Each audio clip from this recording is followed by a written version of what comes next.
All right, I think we will go ahead and get started. So thank you everybody for attending. This is our second session of the second series of the Blue Whale Inspire webinars. We're really excited today to have everybody join us. This is going to be a fun session, primarily focused on the rebates, incentives, and grants that are available and out there for us to go out and help you fund your project so that you can get EV chargers implemented at your organization, multifamily property, or business. So let's take a look and start to dive into some of the specifics. Um, so today we're going to follow this agenda. There's going to be a little bit of an intro, just talking about who's here today. I've got a great guest speaker here with me. In addition, we'll go a little bit into the Blue Whale process and what it takes to implement EV chargers. This is going to be a quick overview, just so that everybody's familiar with the process. And then we're going to talk more specifically about the rebates, incentives, and grants that are out there that you might be able to target. With that in mind, we're going to focus today on Maryland, Virginia, and DC. If you don't fall in one of those areas, don't worry. There are other locations that have rebates, incentives, and grants as well, and we'd be more than happy to chat with you separately about those. In addition, our guest is going to speak very specifically about some of the fleet programs that are out there right now. There's some robust programs that I'm excited to have him share with you. And then we'll dive into some of the questions that everybody has, just to see if we can't help bring some answers and clarity to your burning questions. Just so everybody is aware, we are going to have a Q&A at the end. You can chat or you can post your questions in the chat feature, the Q&A chat feature, and we will get to as many of them as we can. We also have frequently asked questions that we're going to be going over throughout the presentation today. Additionally, at the very end, there's going to be a quick poll, very quick yes or no type of answer. So we do ask that you try to fill that out before you leave today. With that, we're going to get started. So we'll do a little bit of an intro here. So my name is Nick McNulty. I'm the director here at Blue Whale EV, very focused on rebates, incentives, and grants, and making sure that we can help everybody fund their programs or their projects and make sure that we can get EV chargers implemented. With me today, I've got Chris Coker. He's an EV account manager at MD Energy Advisors. Chris, would you like to introduce yourself? Yeah, thanks, Nick. Yeah, basically, I work with MD Energy Advisors, and one of the things we do, not only are we working in the EV space, in the EV charger space, but as a group as a whole, the company reaches out to both private and public institutions, residential, to help people take advantage of energy saving programs and rebates to kind of help their business be more efficient. Energy efficiency is kind of the name of our game. Very good. And Chris is going to share with us plenty of insight about the fleet program that they're looking at right now. Yeah. So to dive into just some of our top 10 frequently asked questions, especially related to rebates, incentives, and grants. Today, we're really going to focus on trying to answer a lot of these questions. And at the end, I'll come back and touch on any that I feel like we may have missed or we could add a little bit more into. We also have a couple of bonus questions that we're going to highlight as part of the discussion today. So if you read through this list and you see any of these and you go, hey, that was my question, don't worry. We're going to talk about it today. So with that in mind, let's jump right in. So I want to start a little bit with the Blue Whale process. So what does it look like if you reach out to Blue Whale and you tell us, hey, we want to put in EV chargers. We don't know where to start. Can you help us?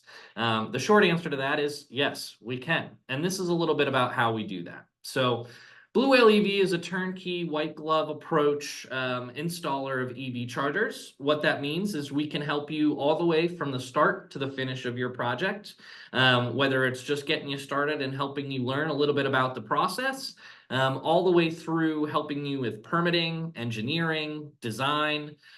We can get to the chargers actually installed for you. We're going to help you to go through the commissioning process with your chosen charger manufacturer.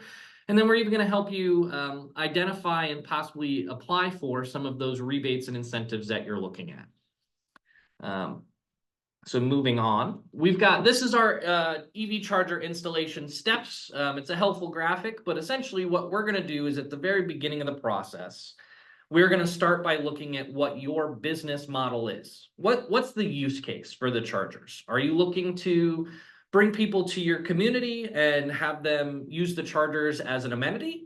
Are you trying to put chargers out front of your business and draw people to your business and keep them staying there longer, shopping? Is this going to be a revenue producing opportunity for you? And you're trying to capture funds through people that stop at your location to charge, right? Almost like a gas station light, but with EV. So we're going to help you evaluate that and make some recommendations based on what it is that you're looking to do. The next step of the process is to then look at how are we going to fund this, right? So is it something that we're able to go out and capture some of these grants, or possibly a rebate that can offset your project at the end? Or is there a tax incentive that might help you offset some of this? So that's part of our process. And it's essential for you to be able to figure out, how am I going to go forward and get these EV chargers put in? We'll then do a site assessment. We come out to the site. We're going to take a look. This is a no-cost site assessment for your one site to make sure that you've got the adequate power. We're going to ask for your utility bills to ensure that the power is there to support these chargers. And then we're really going to dive in and start to design the preliminary layout of what these chargers would look like for you. From there, once you say, yep, that's what we want to do, we're going to start to look at the site preparation. We'll then move towards an installation, commissioning the devices so that they function the way that you'd like them to. And then we're going to get you onboarded with that charger manufacturer to ensure that the chargers are working the way that you want them to, that you can set the prices where you'd like them to be at. If you want anything special, like we call it an occupancy fee or an idling fee because someone hasn't gotten out of that space yet, that's what we're essentially trying to help you do, right? Lastly, we're going to help you with ongoing support. So I'm going to talk a little bit more about it, but one of the number one things we hear about is that people pull up to a charging station and it hasn't been maintained the way that it should have been. And so then it's no longer up and functional. We're going to help ensure that you've got a plan in place to make sure your chargers are maintained and stay up and functional, right? So let's say you come to us and you say, listen, I totally understand your process, but I have 10 sites I want to evaluate, or I have 20 sites, or I need to figure out what I'm going to do for the 4 buildings in my park, my business park. This is where our professional site assessment comes into play. This is a refundable assessment if you decide to move forward with the project within a year. But this is essentially put together that we're going to come out, we're going to evaluate your sites, however many you have, and come up with a plan to tackle this as an organization for you. Ideally, this is going to really only be necessary if you have multiple sites at once, but it's something that just keep in mind if you're trying to look at an organization-wide approach to adopting EV chargers. The next thing we want to talk a little bit about is the typical charging station project, right? So what costs might be included in a typical charging project? Obviously, there's the design, the engineering, and the permitting. Everybody's familiar with that. There's also some electrical work that's likely going to need to be done in order to upgrade your power and make sure that you've got adequate capacity for these chargers to be able to function as intended. We're going to go through the commissioning and training with you, and we're also going to make sure that you're connected with the manufacturer for the chargers that are being put in. We're going to take a look at if there's any utility upgrades that may need to be done. I will call out that for many cases, the utility company is going to provide you with a separate breakdown of what they need to do at your site, but we're going to help facilitate that and make sure that they are directed in the correct way. Next, we have the EV charging devices and pedestals. So we're going to help you figure out what type of device best fits your use case and ensure that you've got that figured out. And then we can even offer additional services like painting, line striping, bollards, signage, or ongoing maintenance. A good rule of thumb for a level 2 charging project is that you're likely looking for something between $18,000 and $25,000. Now, that's obviously a very budgetary number, and each situation is going to be case by case. But if you're just getting started in the process, that's a good benchmark for you to start to look at to set aside. Moving on from there, I do want to talk a little bit about our whale care. This is a comprehensive preventative maintenance program that's specifically designed to come out on a twice yearly checkup of your devices to make sure that they're still functioning as intended, and that they're going to continue to work for you through the expected lifetime of that charging station.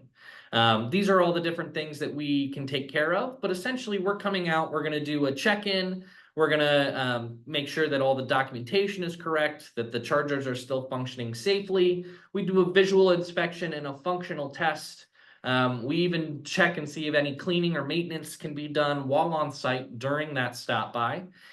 We do additional DCFC maintenance. So for those of you who are brand new to this process, what's a DCFC? Well, that's what we call level 3 charging. It's what you see at gas stations.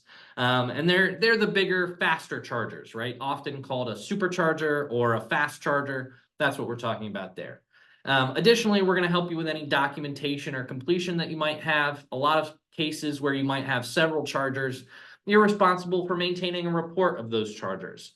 Whale Care is how we can help you ensure that reporting is going to be up to date and where you need it to be.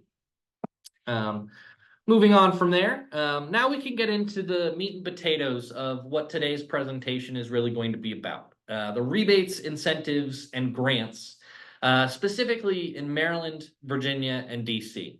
As I stated previously, if you are not one of those states, if you're not in Maryland, Virginia, or DC, don't panic. There's likely still incentives, rebates, and grants that are available to you. It's just a matter of reaching out to us, and we can help you identify those. So getting into the meat and potatoes of it, rebates and grants are available nationwide. I'll show you a quick example of what that looks like here in a minute.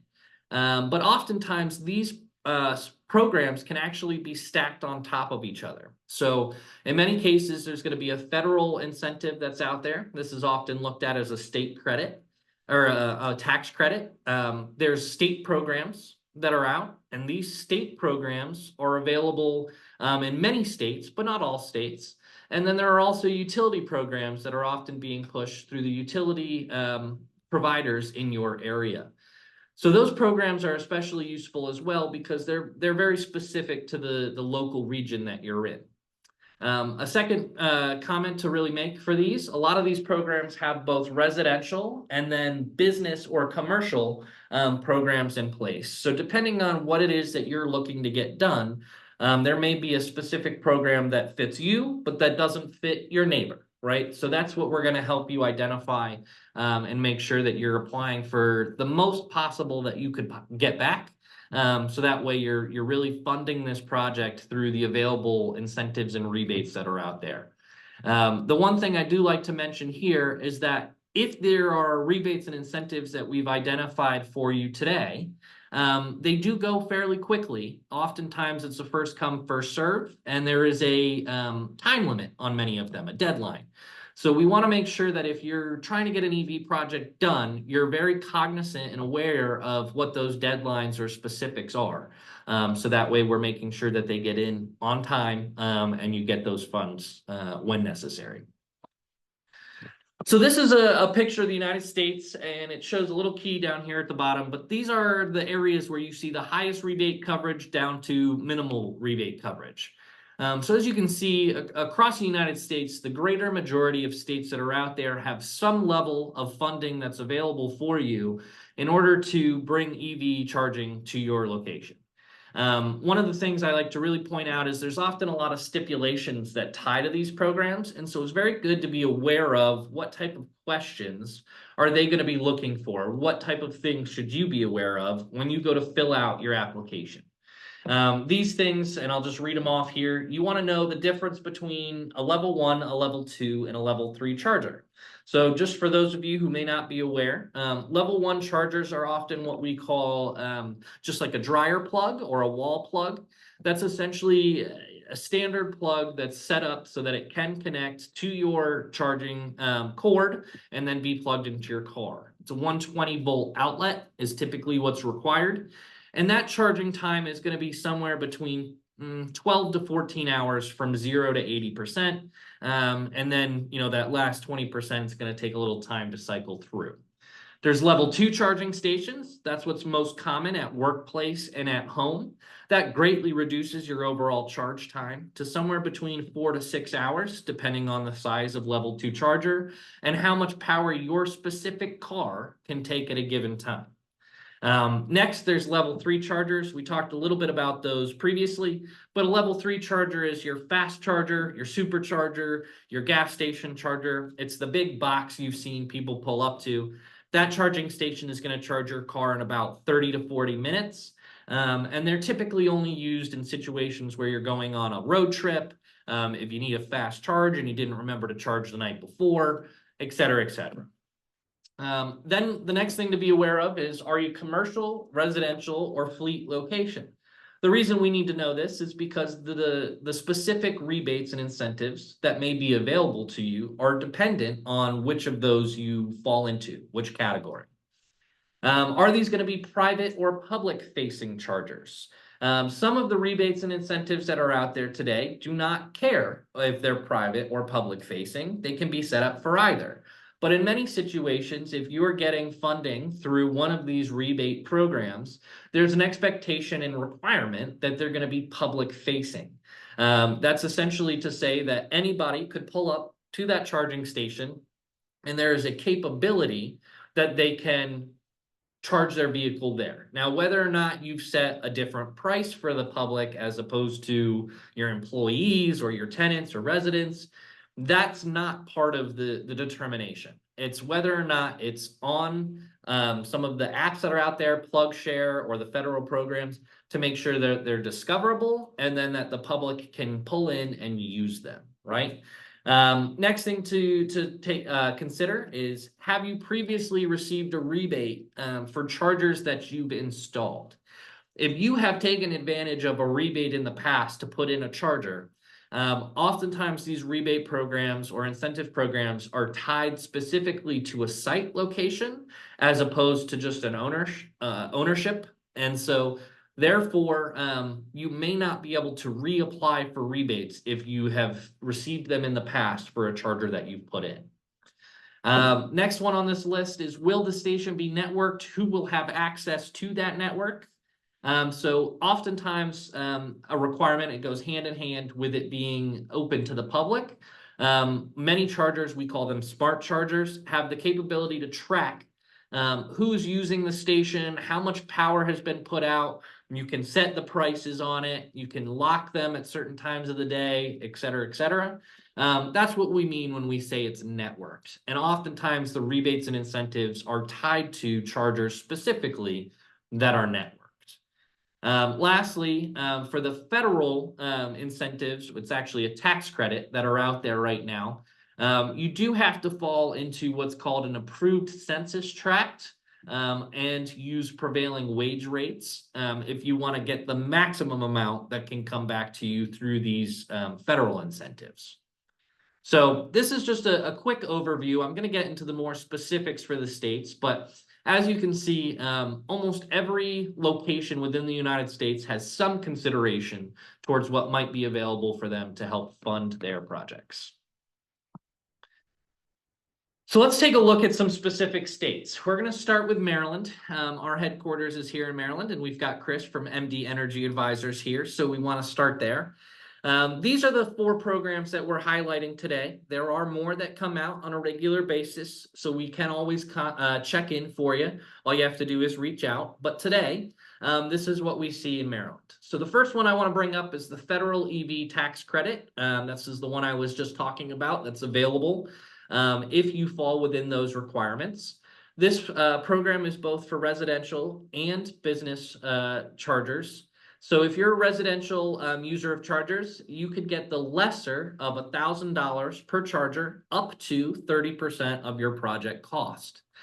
This is filed as part of your part of your taxes at the end of the year with a tax return form called 8911. We highly encourage you to reach out to your specific accountant to run through this if this is a program that you're going to take advantage of. The piece I do want to bring to everyone's attention is the requirement to be in the census tract. And then if you want to get the full 30% of this program, then you have to also use the prevailing wage and apprenticeship guidelines that are outlined for the program. If you don't use the prevailing wage and the apprenticeship guidelines, you're capped at 6% of your cost. Still a nice little piece back, but it's not the full amount that you may be able to get. The Maryland EVSE rebate program by Maryland Energy Administration is another one that's really great in Maryland. The unique thing about this program is they've continued to open it up year after year and make it available for those who want to take advantage of it. It was recently just opened up, and it actually was fully used up pretty quickly. But we have heard they're looking to possibly open it back up again in October with some specifics to help it make it more accessible to those who have not been able to take advantage of it in the past. To talk about a little bit of the specifics with this, if you're a residential charger, you can get $700 back per charger, up to 50% of your project cost. If you're a commercial charger, it's $5,000 per charger, up to 50% of your project cost. One caveat of this program is that a charging station, if it's dual head, it still only counts as one charging station. The reason this is called out is that in certain programs, dual heads count as two because you're essentially getting 2 EV spaces out of that. That is just not the case for this program. Another piece of information that's important to be aware of, the maximum amount that you can get per year is $125,000 per site host. So if you have, multiple sites, then you might get capped out at that $125,000 per year because you're trying to put them in multiple sites. Last thing with this program, there's not a pre-approval that's required.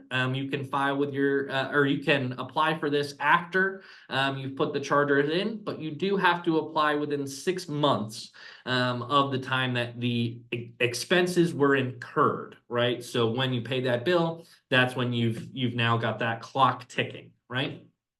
The next one I want to bring up is another program through the Maryland Energy Administration.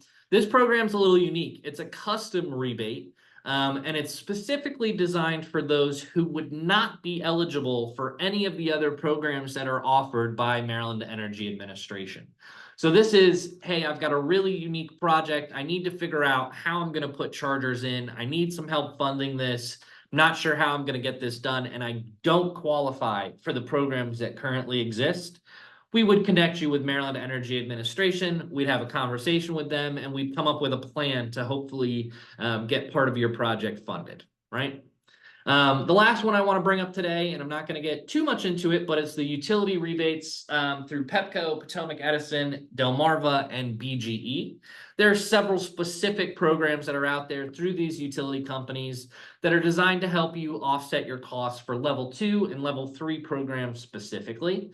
Most of these programs do require the charging stations be accessible to the public and networked. And many of the programs are specifically tied to the electrical infrastructure cost, right? So not the charger itself, not the installation or the commissioning, but if there's an upgrade to your utility that needs to be done in order to make ready for these charging stations, that's what they're going to help you offset. There are specific fleet programs that are available, but I'm not going to talk about those now. Chris is going to share a little bit about those here with us in a minute. So that's what we're looking at for Maryland. I did see a couple questions come in through the Q&A. Please remember, you're more than welcome to put questions in there. And we're going to jump to all the questions at the end. So if you've got any, please post them in, and we'll jump to them in a little bit here.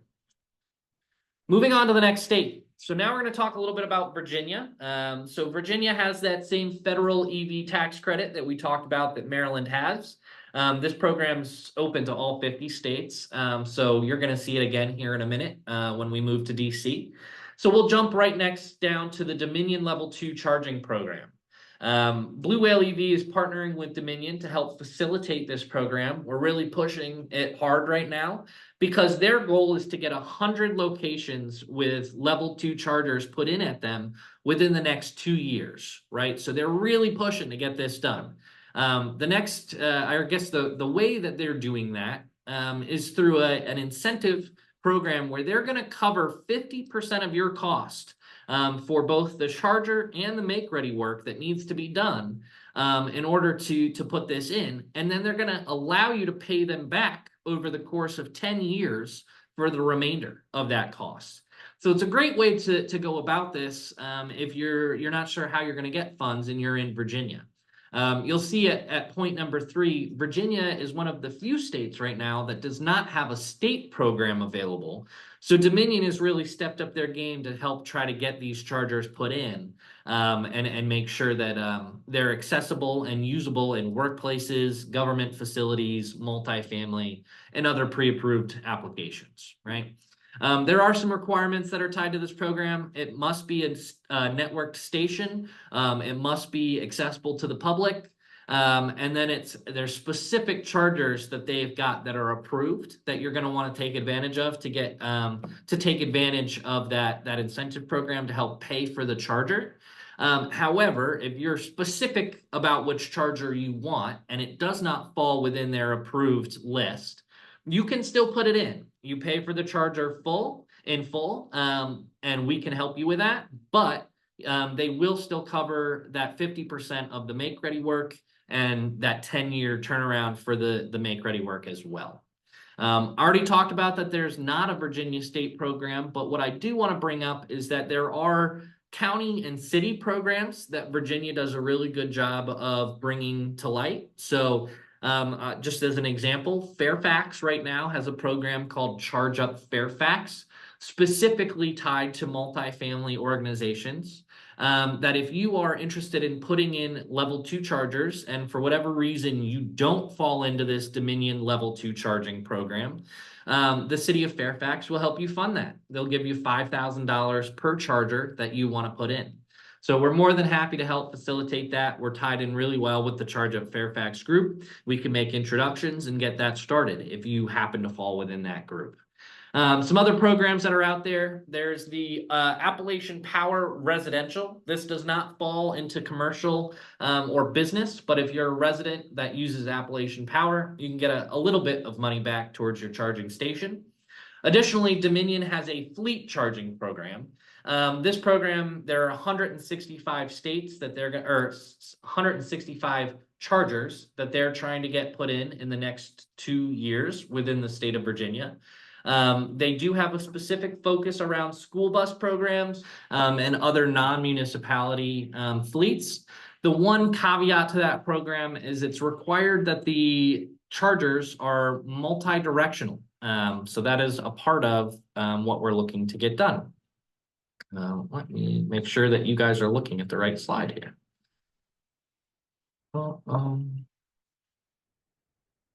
There we go.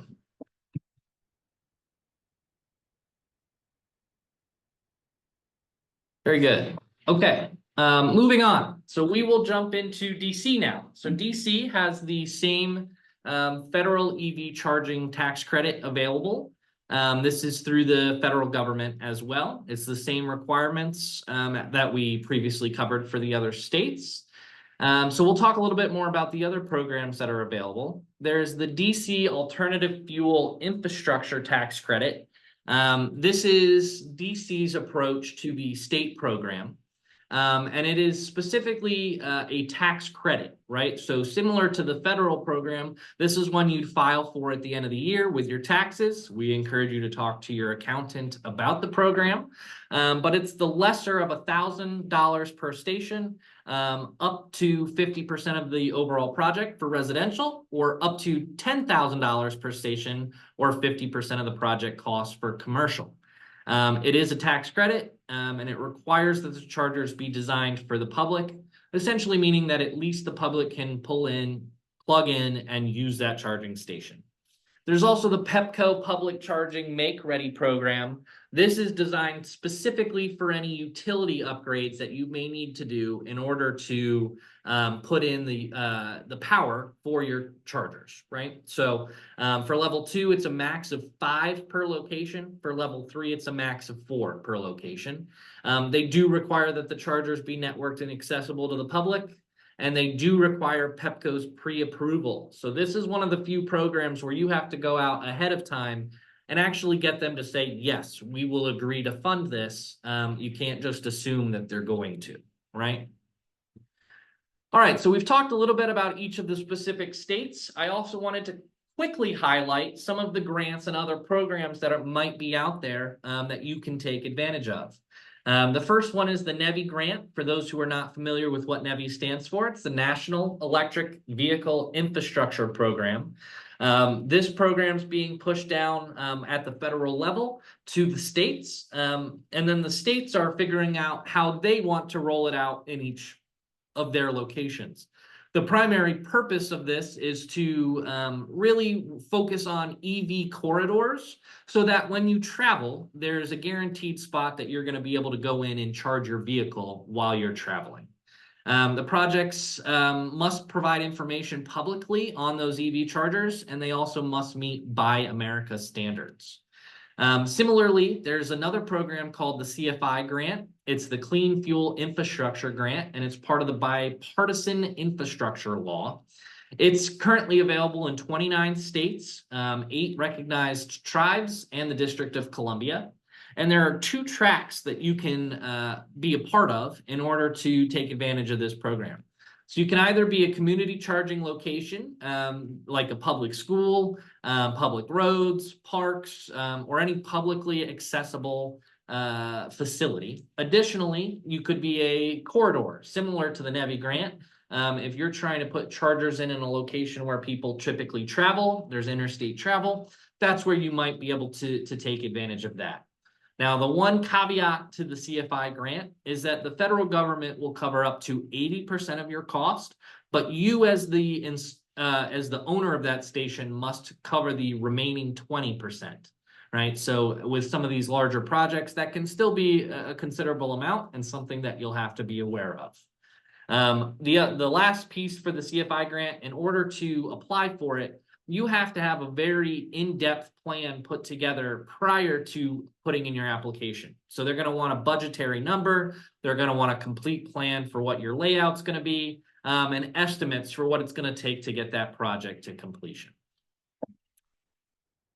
All right. So with that, I'm happy to reintroduce Chris Coker so that he can talk to us a little bit about the fleet programs.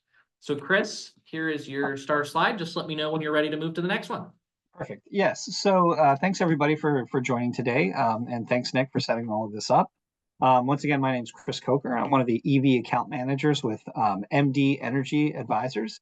Even though it's Maryland Energy Advisors, we actually have offices all up and down the East Coast. And but this particular program is a utility ratepayer funded program. So it is limited to BGE, Pepco, and Delmarva Power for Marylanders.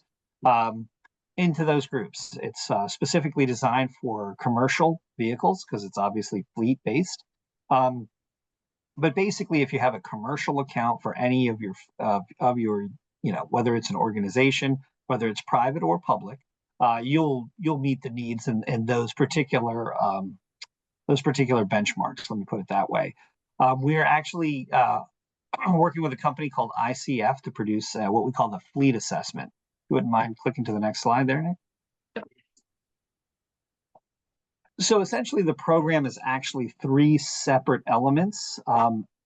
Interestingly enough, you don't actually have to follow them A, B, and C, or you can actually do elements that you need. Number one part of it is what we call the fleet assessment. This is an extremely comprehensive go forward plan for electrification of your fleet. So if you're just beginning that and you're just saying, hey, this is something we'd like to do, we're looking into it, this is a great place to start. ICF is the company that puts this plan together. It usually runs between 30 and 40 pages, so it's a pretty comprehensive document. They focus on the total cost of ownership. So how can you save money by going electric, essentially? They understand that not only is it good for the environment, not only from reduced emissions, but reduced, putting out less energy and things like that, being more energy efficient. But it also, we want to make sure that as a business or as a municipality or a private or public organization, that you're in a situation where you're still going to see a revenue neutral or savings, right? So they have about 600 vehicles that they keep an eye on. And these vehicles, so what happens is you're going to basically put in your fleet information. Let's say you have a fleet of 10 vehicles that you're looking to turn into EVs. They're going to want to know what vehicles you currently have. They're going to, break it out. What's their end of life? What is their standard end of life? And they're going to actually give you options of what vehicles are going to meet those needs, most currently to what you're using with an ICE engine, right? There's a couple of things on here you'll notice that it says you must have a minimum of 5 vehicles to be considered for electrification. That's not exactly true. Basically, what that is you would need to have 5 vehicles that you were considering over time for electrification. So, for example, maybe you have 2 EVs in your fleet currently, and of that fleet of 10 or 12, as end of life happens over the next few years, you're going to change those to EVs. That would meet that recommendation right there, or that requirement, I should say.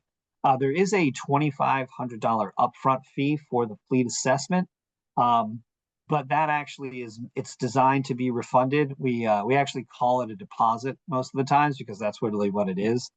For example, if you buy an EV within 12 months of getting the finished copy, you're gonna see that back. You're gonna see that 2,500 come back to you. Or if you actually apply for either one of the other 2 incentive programs, you're gonna see that $2,500 come back to you.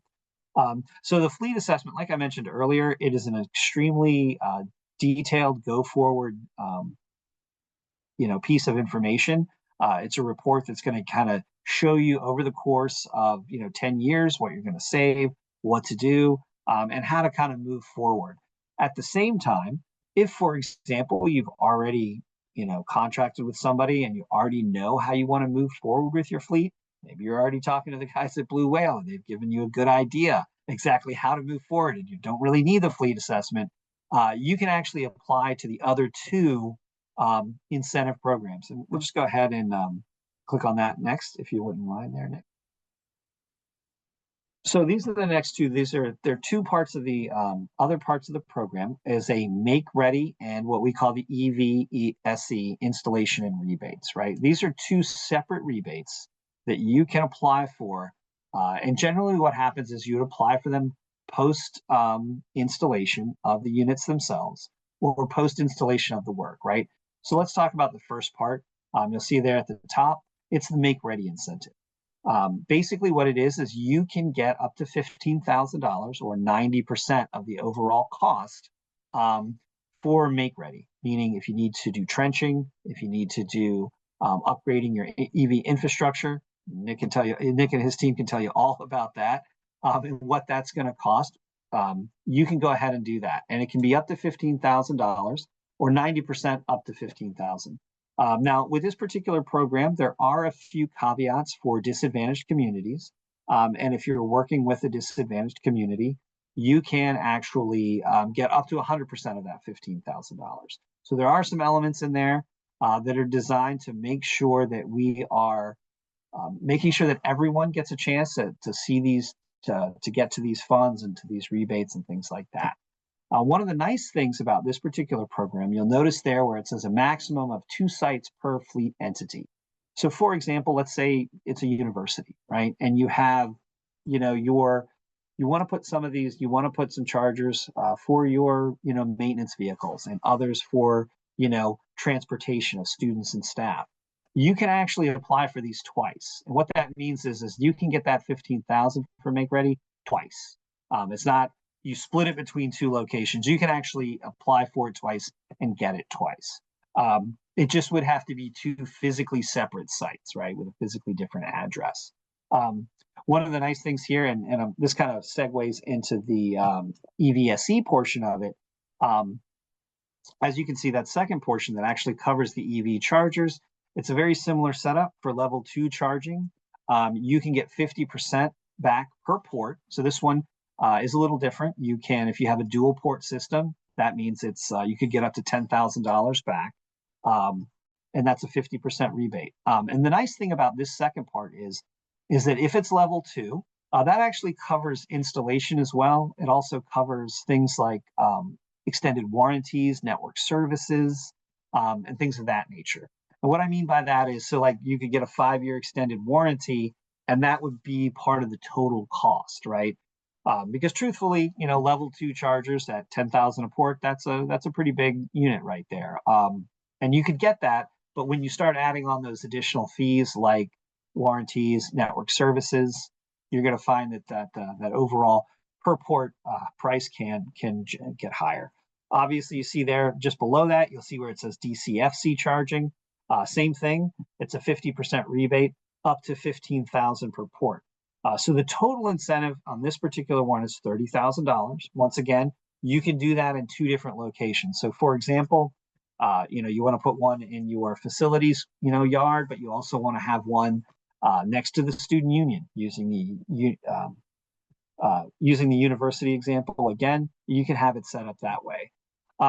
These incentives are primarily meant for fleet vehicles, but you can set them in areas that are public facing. Like I said, if it was at a student union, and sure, maybe you use those chargers primarily for charging up, shuttle vans that take, faculty and students and staff around the campus.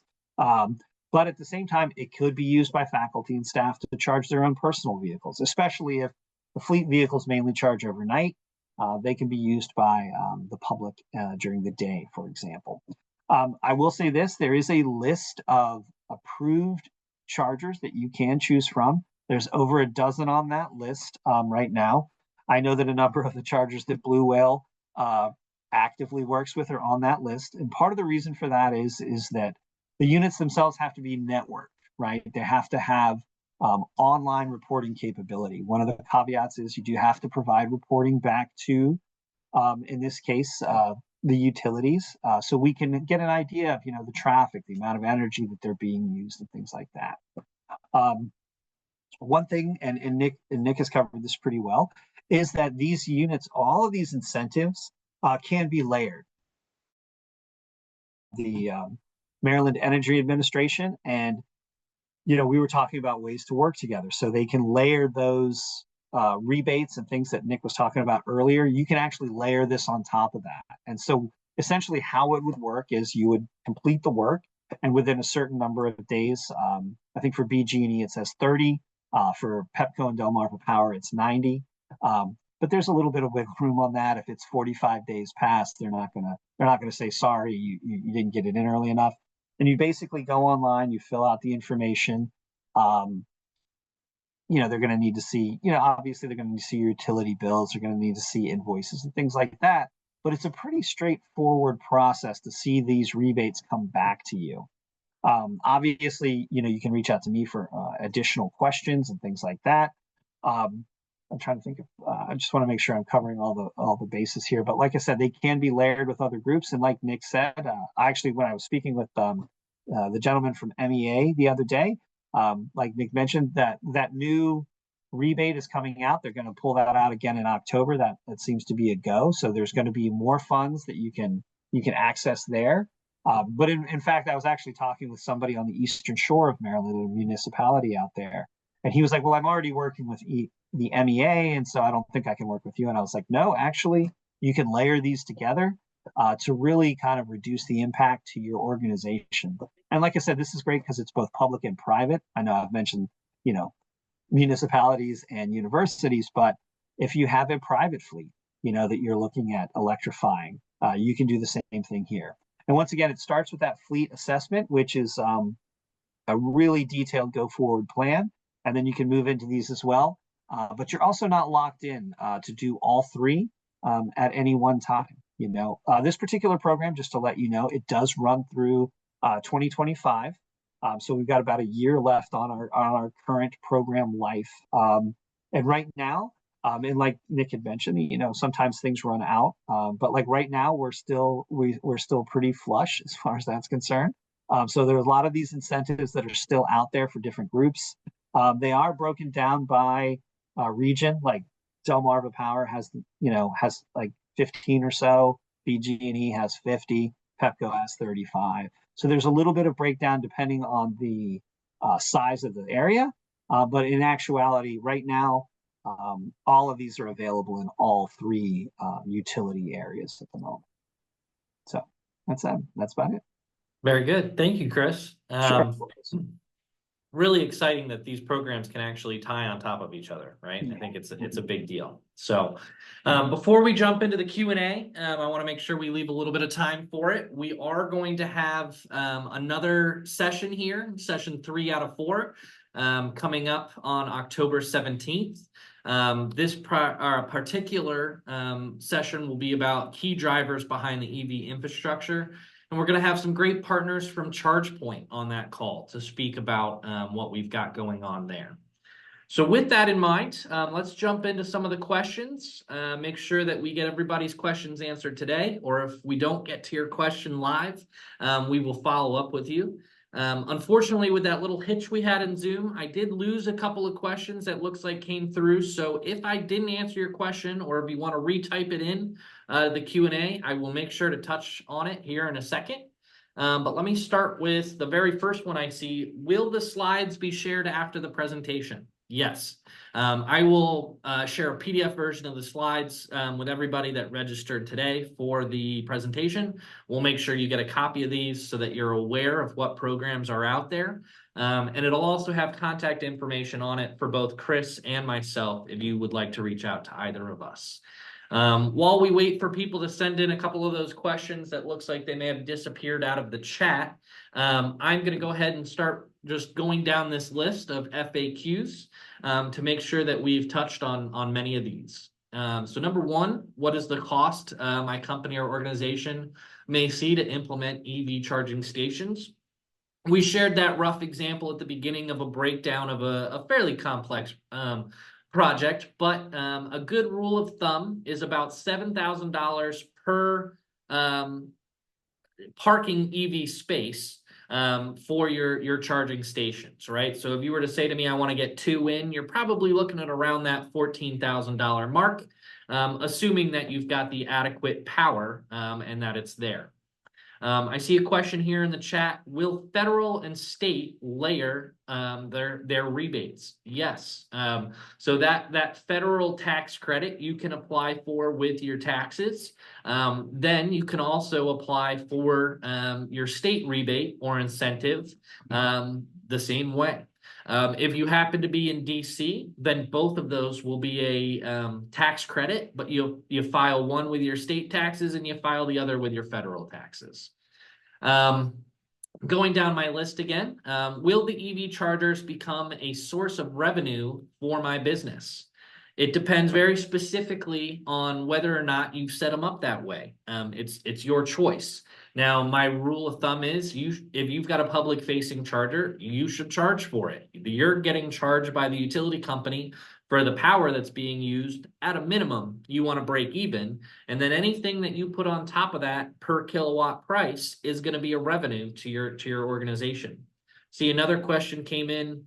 How do these programs tie into the implementation of the DRIVE Act in Maryland?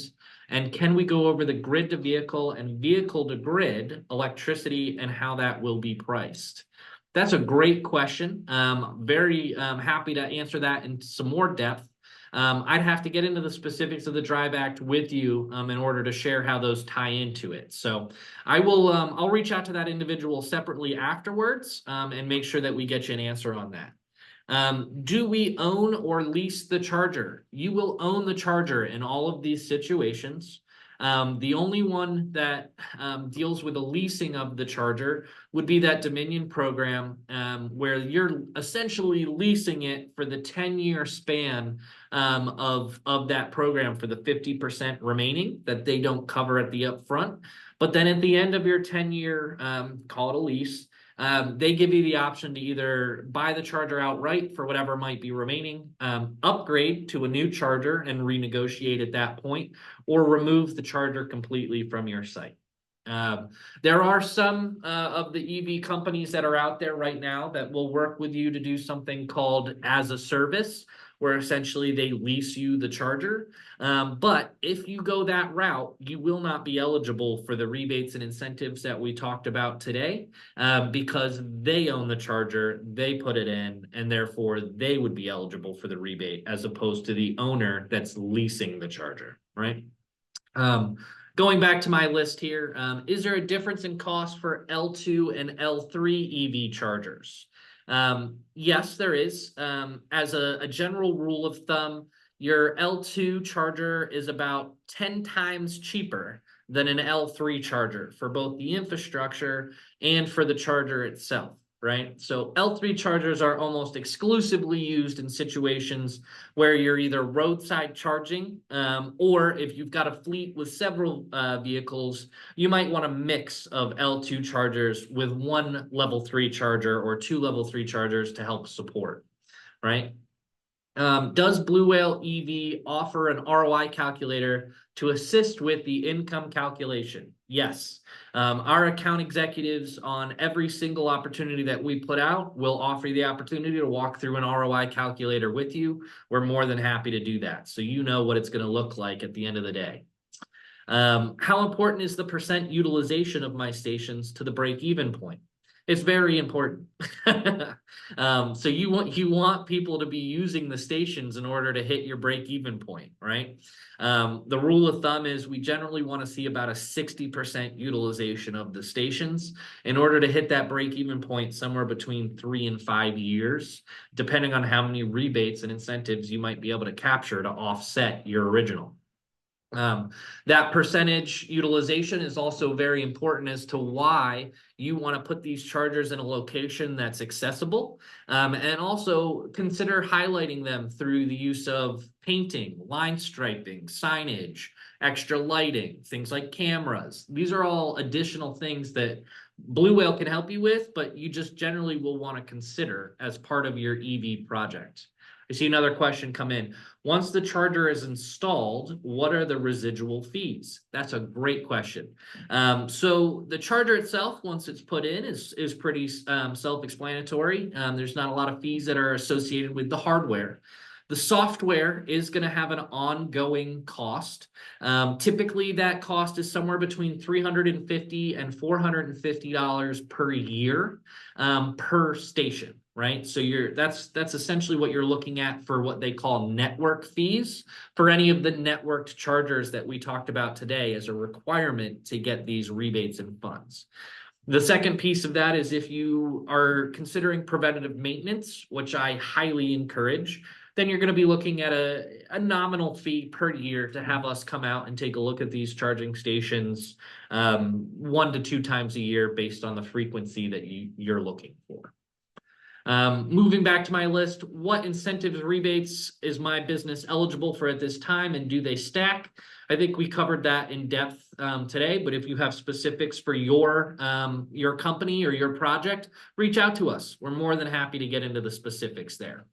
I know we are at the top of the hour here. I know we didn't get to all of the questions listed here, but I'm more than happy to go over with these for anybody that can reach out to us afterwards. And I am going to post a poll right now just to see if you would like us to reach out. So look for that in just a moment. And while everybody is answering that poll, I'm actually going to answer the 2 bonus questions that we have listed here. So, can I make EV charging available at no cost to my employees, but have the guests and public incur a charging fee? Yes, you can. That is the capability of many of these level 2 and level 3 chargers, if that's something that you're looking to get done. And then if I choose not to implement the devices, what is the impact to my employees, business, tenants, etc.? I think this is a really unique question, and we get asked this a lot, but the reality is EV charging is coming. It's not going away. More and more people are going to be looking to find EV charging on a day-to-day basis. And so by having these EV chargers outside of your business or outside of your, storefront or outside of your multifamily, you're encouraging more people to be able to come to that location, know they're going to have charging, they're going to stay longer in that location. If you're a shop, that means they're in there spending more dollars while they're there. The additional piece of that is it's also a revenue producer. So you really want to focus on the benefits of EV charging. Yes, we know that it's it's maybe an unexpected upfront cost, but with these rebates, with these incentives, we can really help you take advantage of getting an EV charger put in at your location, and making sure that this is being done in the most economical way possible. So with all that said, I want to thank everybody for attending. I really want to thank Chris for speaking during the presentation. Please feel free to follow us at bluewhaleev.com or on our LinkedIn page. You can also find Chris at mdenergyadvisors.com. I know, Chris, you're also on LinkedIn as well. So please feel free to reach out to any of us.